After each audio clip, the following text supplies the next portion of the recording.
चला आज आपण बनवूया टेंडलीची भाजी। त्यासाठी मी इथे टेंडली घेतली पाव किलो। तुमच्या इकडे काय म्हणतात त्याला, टेंडली म्हणतात, तोंडली म्हणतात, काय म्हणतात ते मला नक्की सांगा।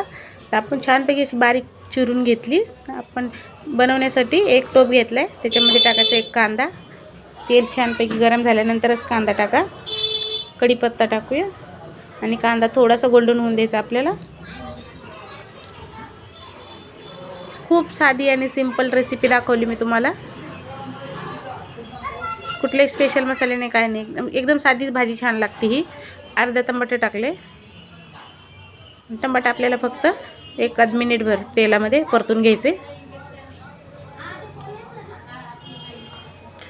टमाटर परतलं की आपण इकडे टाकूया लाल मिरची पावडर।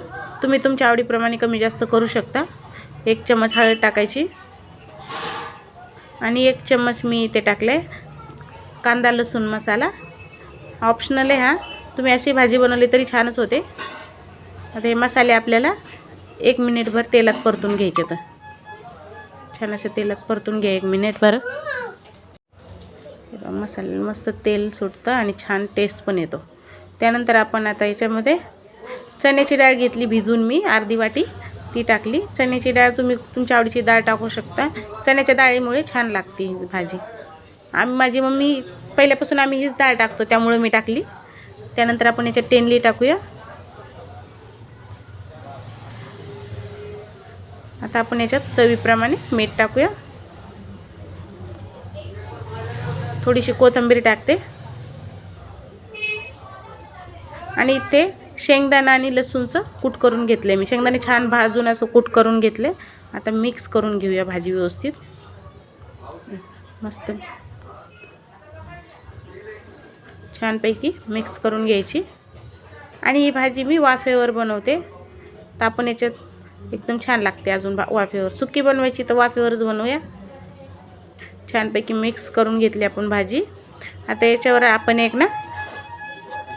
ताट मांडायचे आणि या ताटामध्ये आपण पाणी मांडूया। ताटामध्ये पाणी ठेवू ताटामध्ये आणि याला 5 ते 6 मिनिटं स्लो गॅसवर शिजून दे, म्हणजे वाफाच्या पाण्यातच आपली भाजी शिजेल। 5 ते 6 मिनिटानंतर आपण बघूया। आता बघा भाजी शिजली। आपण ताट बाजूला करूया, खूप गरम आहे। आता बघा ताट आपण बाजूला केले। बघा भाजी आपली एकदम मस्त अशी शिजली वाफेवरच आणि एक नंबर अशी भाजी आपली तयार झाली। झटपट अशी 5 मिनिटाच्या आत आपली भाजी तयार झाली। तुम्हाला व्हिडिओ आवडला असेल तर लाईक करा, शेअर करा, सबस्क्राईब पण करा। धन्यवाद।